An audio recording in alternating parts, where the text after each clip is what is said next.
തൃശ്ശൂരിൽ ജയിച്ച സുരേഷ് ഗോപി കേന്ദ്രമന്ത്രിയായി വിചാരിച്ചതുപോലെ തന്നെ അദ്ദേഹത്തിൻ്റെ തെരഞ്ഞെടുപ്പ് പ്രചരണ കാലത്ത് BJP വാഗ്ദത്തം ചെയ്ത് തൃശ്ശൂരിനൊരു കേന്ദ്രമന്ത്രി എന്നതാണ്. പക്ഷേ ആ പ്രചരണത്തിന് തൃശ്ശൂരിനൊരു ക്യാബിനറ്റ് റാങ്കുള്ള കേന്ദ്രമന്ത്രി വരാൻ പോകുന്നു എന്ന നിലയ്ക്കുള്ള ഒരു വലിയ പകിട്ടുണ്ടായിരുന്നു. പക്ഷേ അദ്ദേഹത്തിനൊരു സഹമന്ത്രി സ്ഥാനമേ കിട്ടിയുള്ളൂ. അപ്രതീക്ഷിതമായി മന്ത്രിയായ ജോർജ് കുര്യൻ, അദ്ദേഹം MP പോലുമല്ല, ഇനി രാജ്യസഭയിൽ നിന്ന് MP ആവണം, അദ്ദേഹത്തിനും സഹമന്ത്രി പദമാണ്. സുരേഷ് ഗോപി അക്കാര്യത്തിൽ അതൃപ്തനാണ് എന്ന് നമുക്ക് ഒറ്റ നോട്ടത്തിൽ മനസ്സിലാവുന്ന പ്രതികരണങ്ങളാണ് പിന്നീട് അദ്ദേഹത്തിൻ്റെ ഭാഗത്ത് നിന്ന് വന്നത്. അദ്ദേഹം മന്ത്രിസ്ഥാനം ഒഴിയാനുള്ള സന്നദ്ധത പോലും കേരള BJP നേതാക്കളെ അറിയിച്ചു. കേരളത്തിൽ നിന്നുള്ള BJP നേതാക്കൾ ഡൽഹിയിൽ അദ്ദേഹവുമായി ദീർഘനേരത്തെ ചർച്ചകൾ പൂർത്തിയാക്കിയ ശേഷമാണ് മന്ത്രിസ്ഥാനത്ത് താൻ തുടരുമെന്നും തനിക്ക് അതൃപ്തി ഉണ്ട് എന്ന മട്ടിൽ പ്രചരിക്കുന്ന വാർത്തകൾ വാസ്തവ വിരുദ്ധമാണെന്നും എന്നിപ്പോൾ ഒരു ഫേസ്ബുക്ക് കുറിപ്പിലൂടെ വ്യക്തമാക്കിയിരിക്കുന്നത്. സത്യത്തിൽ സുരേഷ് ഗോപിക്ക് അതൃപ്തിയുള്ളത് ആരോടാണ്? അദ്ദേഹം വിചാരിച്ച കാര്യങ്ങൾ നടക്കുന്നില്ല എന്ന പ്രശ്നമുണ്ടോ, അതോ 2 വർഷം സിനിമ കമ്മിറ്റ്മെൻറ്റ്സ് ഉള്ളത് കൊണ്ട് അദ്ദേഹത്തിന് പ്രധാനപ്പെട്ട ഉത്തരവാദിത്തങ്ങൾ ഏൽക്കാൻ കഴിയില്ല എന്നതുകൊണ്ടാണോ ഇങ്ങനെ ഒരു അറേഞ്ച്മെൻറ്റ് ഉണ്ടാക്കിയിരിക്കുന്നത് എന്നതിനെക്കുറിച്ചാണ് നമ്മൾ സംസാരിക്കുന്നത്. സാറിന് എന്താണ് തോന്നുന്നത്? സുരേഷ് ഗോപി ഇവിടെ ഒരു വർത്തമാനം കേട്ടപ്പോൾ നമുക്ക് മനസ്സിലായി അദ്ദേഹം ഒരു ക്യാബിനറ്റ് റാങ്കിൽ ഒരു വലിയ പദവിയിൽ വരുമെന്നാണ്. പക്ഷേ തീരുമാനം വന്നപ്പോൾ അദ്ദേഹം ജോർജ് കുര്യനും ഒരേ കമ്പാർട്ട്മെൻറ്റിലാണ് എന്ന് മനസ്സിലാവുകയും അദ്ദേഹത്തിൻ്റെ ഇപ്പോൾ നൗഫൽ ചോദിക്കുന്നുണ്ട്, നമ്മുടെ വലിയ അവസരമാണല്ലോ, പിന്നെ വലിയൊരു അവസരമായിപ്പോയി എന്ന് അദ്ദേഹം ട്രോളുന്നുണ്ട്. സത്യത്തിൽ സുരേഷ് ഗോപി അൺഹാപ്പിയാണെന്ന് തോന്നുന്നുണ്ടോ? ഒരു സംശയവും കരുതലില്ലല്ലോ.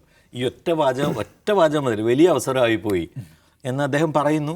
അതോടൊപ്പം തന്നെ പറഞ്ഞിട്ട് എൻ്റെ ആഗ്രഹം എന്താണെന്ന് എല്ലാവർക്കും അറിയാം, അത് ഞാൻ ഉന്നയിക്കും, അതിൻ്റെ പ്ലാറ്റ്ഫോംസിൽ ഞാൻ ഉന്നയിക്കും എന്നാണ് അദ്ദേഹം ആദ്യം പറയുന്നൊരു കാര്യം എന്ന് നമ്മൾ ആലോചിക്കണം. അദ്ദേഹത്തിന് കിട്ടിയ ആ സ്ഥാനത്തിൽ ഒട്ടും തന്നെ തൃപ്തിയില്ല എന്ന് തെളിയിക്കുന്ന വാചകങ്ങളാണ്.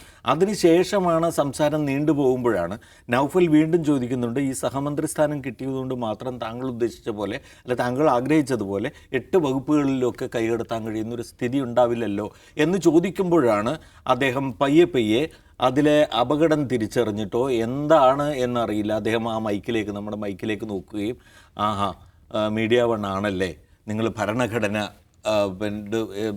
എത്ര മതിപ്പുണ്ട് എന്ന് തെളിയിച്ചവരാണ്, എന്നെ കൊണ്ട് അധികം പറയിക്കണ്ട എന്നുള്ള നിലയിൽ അദ്ദേഹം ആ നിലപാടിലേക്ക് പോകുന്നത്.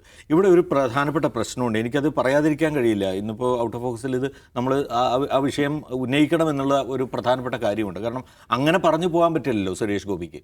സുരേഷ് ഗോപി പറയട്ടെ, എന്ത് വിഷയത്തിലാണ് മീഡിയ വൺ ഭരണഘടനയോട് മതിപ്പില്ല അല്ലെങ്കിൽ മതിപ്പേട് കാണിച്ചതെന്ന് അദ്ദേഹം പറയട്ടെ.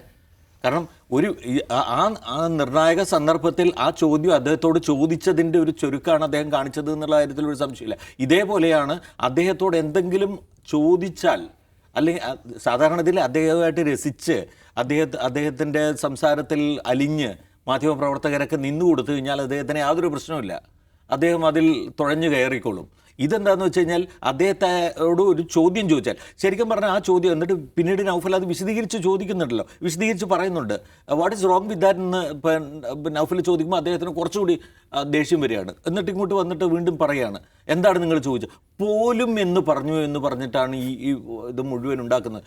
പോലും എന്ന ഒരു വാക്ക് നൗഫലിൻ്റെ ചോദ്യത്തിലില്ല. സഹമന്ത്രി സ്ഥാനം മാത്രം കിട്ടിയാൽ താങ്കൾ ഉദ്ദേശിക്കുന്ന പോലെ കാര്യങ്ങൾ ചെയ്യാൻ പറ്റുമോ എന്നുള്ളതാണല്ലോ ചോദ്യം. അത് ചോദിച്ചപ്പോൾ അദ്ദേഹത്തിന് എവിടുന്നാണ് ഈ ഭരണഘടനയെ മതിക്കുന്നില്ല അല്ലെങ്കിൽ ഭരണഘടനയോട് മതിപ്പില്ല മീഡിയ വണ്ണിന് എന്നുള്ള പെട്ടെന്ന് ഒരു ബോധോദയം അങ്ങനെയാണ് വന്നത്. അദ്ദേഹം അത് പറയണം. ഇവിടെ കാണേണ്ട ഒരു കാര്യം എന്ന് വെച്ചാൽ ഭരണഘടനയോട് പൂർണ്ണമായ മതിപ്പ് മാത്രമല്ല, അത് ഏറ്റെടുത്തുകൊണ്ട് അതനുസരിച്ച് മാത്രം പ്രവർത്തിക്കുക എന്ന തീരുമാനമെടുത്തിട്ടുള്ള, അതിൽ അടിയുറച്ച് വിശ്വസിക്കുന്ന ഒരു മാധ്യമ സ്ഥാപനമാണ് കോടതി വെറ്റിയതാണ്. അതാണ് ഞാൻ പറയുന്നത്. കോടതി തന്നെ അതിന് അംഗീകാരം നൽകിയിട്ടുള്ളതാണ്. മീഡിയ വൺ ചെയ്ത ഏതെങ്കിലും ഒരു പ്രവൃത്തിയിൽ ഏതെങ്കിലും ഒരു കാര്യത്തിൽ ഭരണഘടനാ വിരുദ്ധമായി എന്തെങ്കിലും ഉണ്ടായിരുന്നെങ്കിൽ അത് തെളിയിക്കപ്പെടുമായിരുന്ന അല്ലെങ്കിൽ അതിന് ശിക്ഷ കിട്ടുമായിരുന്ന ഒരു സന്ദർഭമായിരുന്നല്ലോ മീഡിയ വണ്ണിലെ ലൈസൻസ് റദ്ദ് ചെയ്തതിനെ ചോദ്യം ചെയ്ത് സുപ്രീം കോടതിയിൽ നടന്ന നിയമ പോരാട്ടം. ആ പോരാട്ടത്തിൻ്റെ ഒടുവിൽ എന്താണ് സംഭവിച്ചത്? കൃത്യമായി മീഡിയ വണ്ണിൻ്റെ എല്ലാ പ്രവർത്തനങ്ങളും വിലയിരുത്തുകയും അതിൽ യാതൊന്നും തന്നെ അത്തരത്തിലുള്ള ഒരു പിന്നെ ശിക്ഷയ്ക്ക് അർഹമായ ഒന്നും തന്നെയില്ല എന്ന് മാത്രമല്ല, ഗവൺമെൻറ്റിനെ വിമർശിക്കുക എന്നത് by any stretch of imagination cannot be brought to under 19(2) എന്ന് വളരെ വളരെ കൃത്യമായി പറഞ്ഞിരിക്കുകയാണ്. ഭരണഘടനാ വ്യവസ്ഥയ്ക്ക് അനുകൂലമായി മാത്രമേ മീഡിയ വൺ പ്രവർത്തിച്ചിട്ടുള്ളൂ. സർക്കാരിനെ വിമർശിക്കുക എന്നത് ഒരു കാരണവശാലും ഈ ഭരണഘടനയിൽ എന്താ പറയുക, അത് നമ്മുടെ സ്വാതന്ത്ര്യത്തിന് ലിമിറ്റ് ചെയ്ത് വെച്ചിരിക്കുന്ന 19(2)ൽ പെടുന്നില്ല എന്ന് ആവർത്തിച്ചുറപ്പിക്കുകയും ചെയ്ത് വിധിന്യായം കൈവശമുള്ള ആളുകളാണ് നമ്മൾ. ഞാൻ ശ്രീ സുരേഷ് ഗോപിയോട് അഭ്യർത്ഥിക്കുന്നത് സമയമുണ്ടാക്കി അദ്ദേഹം ആ വിധിന്യായം വായിക്കണമെന്നാണ്. അദ്ദേഹം ആ വിധിന്യായം ഇരുന്ന് വായിക്കണം. ഇപ്പോൾ ഒരു MP-യും മന്ത്രിയൊക്കെ ആവുകയല്ലേ, രാജ്യത്തെ ഭരണഘടനാ കോടതികൾ എന്താണ് പറഞ്ഞിരിക്കുന്നത്, എന്താണ് പറയുന്നത് എന്നത് കേൾക്കാനൊരു ചെവി ഉണ്ടാകണം. അല്ലാതെ ഇത്തരത്തിൽ യാതൊരു അടിസ്ഥാനവുമില്ലാതെ മാധ്യമ സ്ഥാപനങ്ങളെ ആക്ഷേപിക്കുന്ന നടപടി ഒട്ടും ശരിയല്ല. അദ്ദേഹത്തെ മന്ത്രിസ്ഥാനം നേടിയതിൽ നമുക്ക് യാതൊരു സംശയമില്ല. അദ്ദേഹം കേരളത്തെ നയിക്കാനും അല്ലെങ്കിൽ കേരളത്തിനെ സേവിക്കാനും ഒരു മന്ത്രിസ്ഥാനത്ത് എത്തുന്നു എന്നത് ആഹ്ലാദകരമാണ്, യാതൊരു സംശയവുമില്ല. പക്ഷേ അദ്ദേഹം ഇത്തരത്തിലുള്ള നിരുത്തരവാദപരമായൊരു പ്രസ്താവന ഒരു കാരണവശാലും ചോദ്യം ചോദിച്ച മാധ്യമപ്രവർത്തകന് നേരെ ചൂണ്ടി പറയാൻ പാടില്ലായിരുന്നു എന്നുള്ള കാര്യത്തിൽ സംശയമില്ല. അദ്ദേഹത്തിൻ്റെ അതൃപ്തി ആരോടാണ് എന്ന് നമുക്ക് നിസ്സംശയം പറയാം. അദ്ദേഹത്തിന് ഈ സ്ഥാനം കൊടുത്തവരോടാണ്.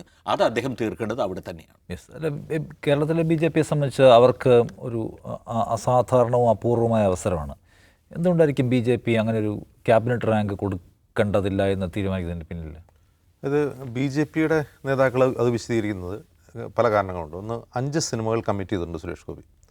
5 സിനിമകളിൽ ഒന്ന് മമ്മൂട്ടി കമ്പനിയുടെ പടമാണ്, 2 ഷാജി കൈലാസിൻ്റെ പടമുണ്ട്. അങ്ങനെ ഈ 5 സിനിമകൾ തീർക്കണമെങ്കിൽ തീർച്ചയായിട്ടും ഒരു 5 കൊല്ലം വേണ്ടി വരും. 5 സിനിമ തീർക്കുക, അതിൻ്റെ ഇടയ്ക്ക് പൊളിറ്റിക്കൽ ആക്ടിവിസവും കൂടി അദ്ദേഹത്തിന് സാധ്യമല്ല. അപ്പോൾ 5 കൊല്ലം എടുക്കുന്ന പിന്നെ ഒരു കേന്ദ്രമന്ത്രി ആവുന്ന എങ്ങനെയാണ്? ക്യാബിനറ്റ് മന്ത്രി എന്ന് പറഞ്ഞാൽ പൂർണ്ണമായിട്ട് അതിൽ മുഴുകണം അദ്ദേഹത്തിന്, വേറൊരു പണിക്കും പോകാൻ പറ്റില്ല. അപ്പോൾ അങ്ങനെ ഒരു സാഹചര്യത്തിൽ ചിലപ്പോൾ സുരേഷ് ഗോപി തന്നെ വേണ്ട എന്ന് പറഞ്ഞാൽ ആവാൻ മതി, എന്നെ കൊണ്ട് കഴിയില്ല. അദ്ദേഹം തന്നെ അത് പറഞ്ഞിട്ടുണ്ടല്ലോ, പറഞ്ഞതായിട്ട് നമ്മൾ വാർത്തകളിൽ കണ്ടിട്ടുണ്ട്. ഇനി മറ്റൊരു നറേറ്റീവ് ഞാൻ ആദ്യം പറഞ്ഞതാണ്. അതായത് സുരേഷ് ഗോപിക്ക് ക്യാബിനറ്റ് പദവി കൊടുത്തുകൊണ്ട് BJPക്ക് എന്തുമാത്രം ഗുണം കേരളത്തിലുണ്ടാവും, അങ്ങനെ ഒരു ക്വസ്റ്റ്യൻ ഉണ്ടല്ലോ. ഇപ്പോൾ മൊത്തം MP-മാരുടെ ഇത്ര പെർസെൻറ്റേജാണ് ക്യാബിനറ്റ് മന്ത്രിമാരാക്കാൻ കഴിയും. അങ്ങനെ ഓരോ ക്യാബിനറ്റ് അങ്ങനെയാണെങ്കിൽ അവരത് ചെയ്യുക ഒരുപക്ഷെ ശിവസേനയ്ക്കോ NCPക്കോ കൊടുക്കുമായിരുന്നല്ലോ മഹാരാഷ്ട്രയിൽ കൊടുക്കാതെ, അവർ അടുത്ത തെരഞ്ഞെടുപ്പ് വരാൻ പോവാണ് അവിടെ, അവരുടെ സഖ്യകക്ഷികളാണ്. ആ സഖ്യകക്ഷികൾ അടുത്ത തെരഞ്ഞെടുപ്പിൽ അവർ കൂടെ ഉണ്ടാവുന്നവർ പ്രതീക്ഷിച്ചെങ്കിൽ അവരെ കൂടെ നിർത്താൻ വേണ്ടിയിട്ട് ഇരുവർക്കും കൊടുക്കുമായിരുന്നല്ലോ. അപ്പോൾ കേരളത്തിൽ അങ്ങനെ സുരേഷ് ഗോപിക്ക് ഒരു ക്യാബിനറ്റ് പദവി കൊടുത്താൽ തൃശ്ശൂരിനപ്പുറത്തേക്ക് BJPക്ക് എന്ത് ഗുണമുണ്ടാവും എന്നൊരു ക്വസ്റ്റ്യൻ ഉണ്ട്. അപ്പോൾ അവരങ്ങനെയും ചിന്തിച്ചിട്ടുണ്ടാകാം. പക്ഷേ എനിക്കതിൽ കൃത്യമായിട്ട് എനിക്ക് പറയാൻ കഴിയില്ല എന്തുകൊണ്ടായിരിക്കും എന്നുള്ളത്.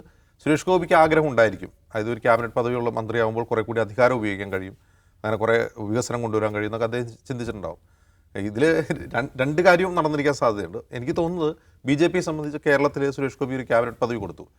ഒരു ക്യാബിനറ്റ് പദവി വഹിക്കാൻ കഴിയുന്നത്ര രാഷ്ട്രീയ ബോധമുള്ള ആളാണോ സുരേഷ് ഗോപി എന്നൊരു ക്വസ്റ്റ്യൻ കൂടിയുണ്ട്. അദ്ദേഹത്തിന് ഒരു അഡ്മിനിസ്ട്രേറ്റിംഗ് സ്കില്ലുണ്ടോ? ക്യാബിനറ്റ് പദവി എന്ന് പറഞ്ഞാൽ ചെറിയ പദവിയല്ലല്ലോ, ഒരു കേന്ദ്ര സഹമന്ത്രി ആയിരിക്കുന്ന പോലെയല്ല ക്യാബിനറ്റ് പദവി. ആ മന്ത്രാലയത്തിൻ്റെ രാജ്യം മുഴുവനുള്ള കാര്യങ്ങളെ ഏകോപിപ്പിക്കുന്ന ഒരു മനുഷ്യനാണ് സുരേഷ് ഗോപി. അതിനുള്ളൊരു സ്കില്ലുണ്ടോ? അഡ്മിനിസ്ട്രേഷൻ സ്കില്ലുണ്ടോ? അതിനുള്ള രാഷ്ട്രീയ ബോധമുണ്ടോ എന്നൊക്കെ ചോദ്യമാണ്. കാരണം അദ്ദേഹം വളരെ സ്പോണ്ടേനിയസ് ആയിട്ട് പ്രതികരിക്കുന്ന, വളരെ ഇമോഷണലായിട്ട് പെരുമാറുന്ന ഒരു മനുഷ്യനാണ്. അങ്ങനെ ഒരാൾക്ക് ഒരു ക്യാബിനറ്റ് പദവി കൊടുക്കണോ എന്ന് BJP ചിന്തിച്ചിട്ടുണ്ടാകാം എന്നാണ് എനിക്ക് തോന്നുന്നത്. യെസ്, പല ഘടകങ്ങളുണ്ട്. എന്തായാലും സുരേഷ് ഗോപി ആഗ്രഹിച്ചത് എന്തോ നടക്കാത്തതിൻ്റെ വിഷമം അദ്ദേഹത്തിൻ്റെ മനസ്സിലുണ്ട് എന്നത് വ്യക്തം.